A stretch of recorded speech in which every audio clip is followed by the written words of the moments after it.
Tuelekee kaunti namba 22. Gavana wa Kiambu Kimani Wamatangi ametangaza mpango wa kuboresha shule za chekechea katika kaunti hiyo. Wamatangi alisema sharti sheria ibadilishwe ili kuboresha kiwango cha elimu hiyo muhimu, na alipokuwa akizungumza wakati akizindua mpango wa kusambaza vifaa vya ECD kwa shule zote za kaunti hiyo. We have built a total of 512 ECD learning centers. Na hizo ECD learning centers zetu mnajua kwamba tunaweka kila kitu from our classrooms, 2 of them, PP1, PP2. We put our office for our teachers who are here. We put a good ablution block there. We have a playground for these beautiful kids. Hawa watoto vile mnaona ni warembo na hii uniform wako nayo.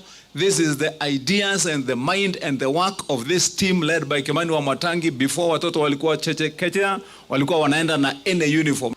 The County Assembly of Kiambu wamepitisha sheria ya kwamba zile mambo zote gavana anafanya, kama ni mambo ya kukula shule, kama ni mambo ya zile vitu zote zenye amepanga supply of learning equipments, ndio kusiwahi kuwa na gavana mwenye atakuja aturudishe nyuma.